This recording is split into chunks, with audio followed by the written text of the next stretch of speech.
ಅವರೇ ready ಮಾಡ್ಕೊಟ್ಟಿದ್ದಾರೆ sir. ಅವರು design ಎಲ್ಲ ಅವರೇ ಮಾಡ್ಕೊಟ್ಟಿದ್ದಾರೆ. ಡಿವೋಟಿ ಇದೆ ಸರ್.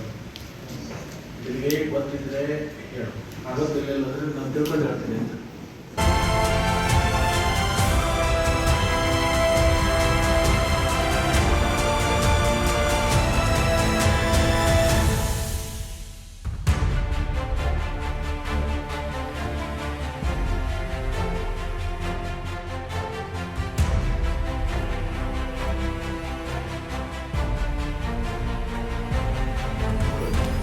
ನನ್ನನ್ನು ಕಾರವಾರ ಜಿಲ್ಲೆಗೆ ಕಳಿಸಿದ್ದಾರೆ. ನಿಮ್ಮ ಬೆಳಗಿನ ಒಂದು ಸರ್ವೆ ಆಗಿದೆ, ಅನೇಕ ಕಡೆ ನಾನು ವಿಸಿಟ್ ಮಾಡಿದ್ದೀನಿ.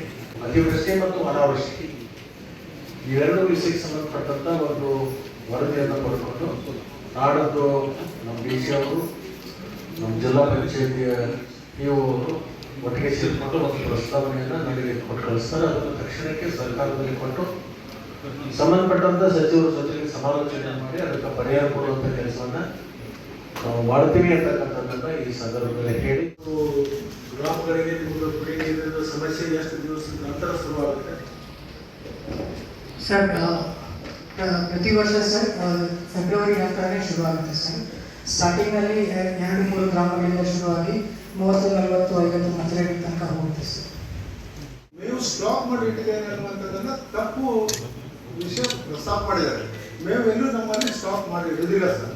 ನಮ್ಮಲ್ಲಿ ಏನಾಗ್ತದೆ, ಸ್ವಲ್ಪ ಮಳೆ ಬಿದ್ದರೂ ಸಹ ಎಲ್ಲ ಕಡೆ ಹುಲ್ಲು ಬಿಟ್ಕೊಳ್ತದೆ ಸರ್, ಹುಲ್ಲು ಬಿಟ್ಕೊಳ್ತದೆ. ಹೀಗಾಗಿ ಮೇವಿಗೆ ಸಮಸ್ಯೆ ಇಲ್ಲ, ಮೇವು ಸ್ಟಾಕ್ ಇಲ್ಲ, ಮೇವು ಸ್ಟಾಕ್ ಮಾಡ್ಲಿಕ್ಕೆ ಆಗೋದಿಲ್ಲ. ಮೇವು ಬೇಕಂದ್ರೆ ನಾವು ಬೇರೆ ಕಡೆಯಿಂದನೇ ಹಿಂದೆ 84ರಲ್ಲಿ ತರಿಸಿದ್ದು ನೆನಪಿದೆ. ರಾಮಕೃಷ್ಣ ಹೇಳೋದು ಮುಖ್ಯಮಂತ್ರಿ ಇದ್ದಾಗ ಬರಗಾಲ ಬಂದಿತ್ತು, ಕುಡಿಯುವ ನೀರಿನ ಸಮಸ್ಯೆ. ಬಟ್ ಈಗ ನಮ್ಮಲ್ಲಿ ಕುಡಿಯುವ ನೀರಿಗೂ ಅಂತ ಸಮಸ್ಯೆ ಏನಿಲ್ಲ ಸರ್. ಸ್ವಲ್ಪ ಮಟ್ಟಿಗೆ ಸುಧಾರಣೆ ಆಗಿದೆ.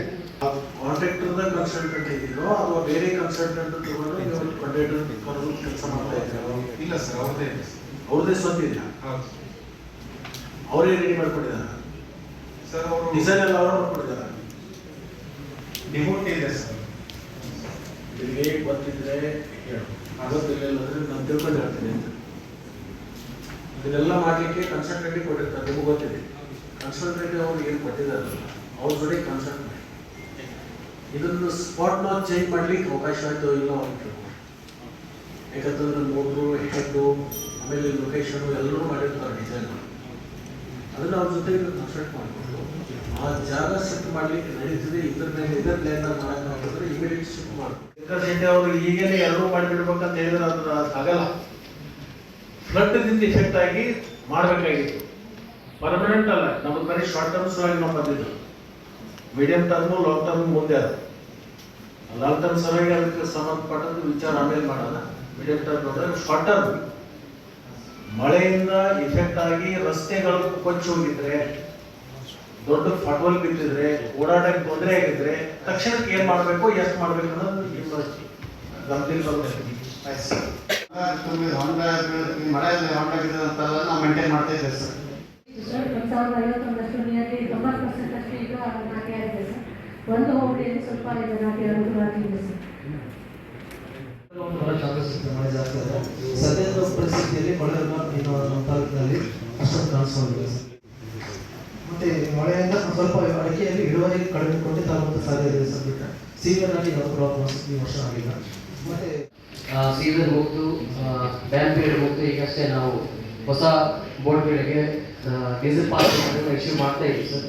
ಕಿಲೋಮೀಟರ್ ಕಂಡಕ್ಟರ್ ಓಲ್ಡ್ ಇದೆ ಸರ್. ಓಲ್ಡ್ ಓಲ್ಡ್ ಅಂದರೆ ಸರ್ ನಮ್ಮದು ಈಗ ಇಲ್ಲಿ ನಮ್ಮ 35 ವರ್ಷ 30 ವರ್ಷ ಇರ್ತಕ್ಕಂಥ ಕಂಡಕ್ಟರ್. Yes sir. 8 ಕಿಲೋಮೀಟರ್ ಒಟ್ಟು ಲೈನ್ ಇದೆ ಸರ್. ನಮ್ಮ ಕಿಲೋಮೀಟರ್ ಕಂಡಕ್ಟರ್ ಓಲ್ಡ್ ಇದೆ. Yes sir. ನಮ್ಮದು ಒಟ್ಟು 3 ತಾಲೂಕು ಸೇರಿ 1975 ಕಿಲೋಮೀಟರ್ ಆಗಿದೆ ಸರ್.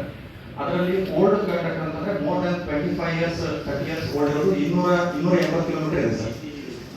ಅದು 2 ವರ್ಷ ಹಿಂದೆ ಸರ್ವಿಸ್ ಅಂದ್ರೆ ಪ್ರತಿ ವರ್ಷ ನಾವು ಏನು ಮೇನ್ ಫ್ರಂಟ್ ಲೈನ್ ಅಂತ ಏನು ಹೇಳ್ತೀವಿ, ಮೇನ್ ಲೈನ್, ಅದನ್ನೆಲ್ಲ 100% ರಿಪ್ಲೇಸ್ ಮಾಡಿದ್ವಿ ಸರ್.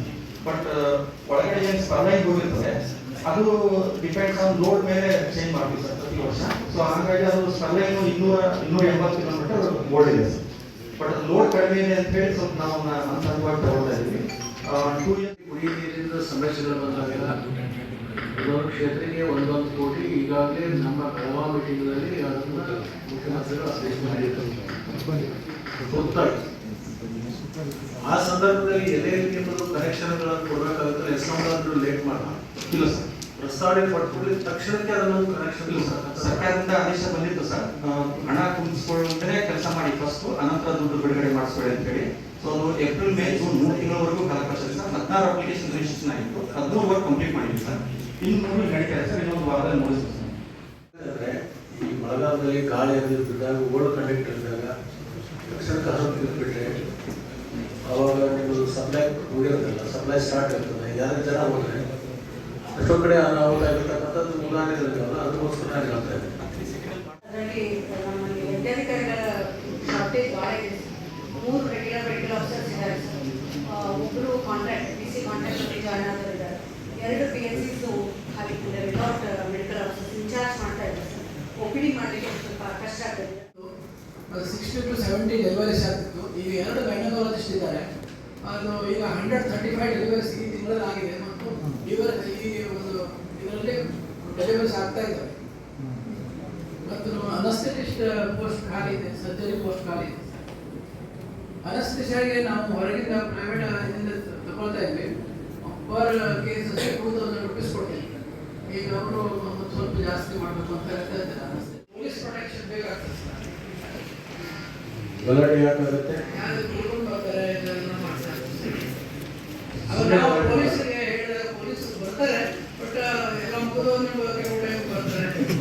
ನಾನು ಉಡುಪಿಯಿಂದ ನಾನು ಈ ಕಡೆ ಬರ್ತಾ ಇರುವ ಮಧ್ಯದಲ್ಲಿ ನಿಂತು ನಾನು COD ನಾನು ಬೈದಲ್ಲಿ ಅಥವಾ ಗಲಾಟೆ ಮಾಡಿದ್ದೆ. ಕಾಮನ್ ಪ್ರಾಬ್ಲಮ್ಸ್ ಎಲ್ಲ ತಾಲೂಕು ಹಾಸ್ಪಿಟಲ್ ಇದೇ ಸಮಸ್ಯೆ ಇದೆ. ಕರೆಕ್ಟ್ ಆಗಿ ಟ್ರೀಟ್ಮೆಂಟ್ ಕೊಡದೇ ಇರ್ತಕ್ಕಂಥ ಸಂದರ್ಭಗಳಲ್ಲಿ ಅದು ಉದ್ಭವ ಆಗುತ್ತೆ. ನಿರ್ಲಕ್ಷ್ಯ ಮಾಡಿದಾಗ ಆಗುತ್ತೆ. ಸುತ್ತಮುತ್ತ ಯಾಕೆ ನಿಮಗೆ ಭವಿಷ್ಯ ಇದೆ ಅವರಿಗೆ. ಸಮಸ್ಯೆ ಇದೆ ಸರ್. ನಾನು ಗ್ರಾಮೀಣ ಪ್ರದೇಶ ಬಂದವಯ್ಯ. ಗೌರ್ಮೆಂಟ್ ಹಾಸ್ಪಿಟಲ್ ಗಲಾಟೆ ಆಗೋದು ಕಾರಣ ಏನಂತಂದ್ರೆ ನೀವು ಸರಿಯಾಗಿ ಟ್ರೀಟ್ಮೆಂಟ್ ಮಾಡದೇ ಇದ್ದಾಗ, ಮಿಸ್ ಮ್ಯಾನೇಜ್ಮೆಂಟ್ ಆದಾಗ ಆ ಕುಟುಂಬದ ಸದಸ್ಯರ ಇಲ್ಲ ಆಕ್ರೋಶ ಆಗುತ್ತೆ.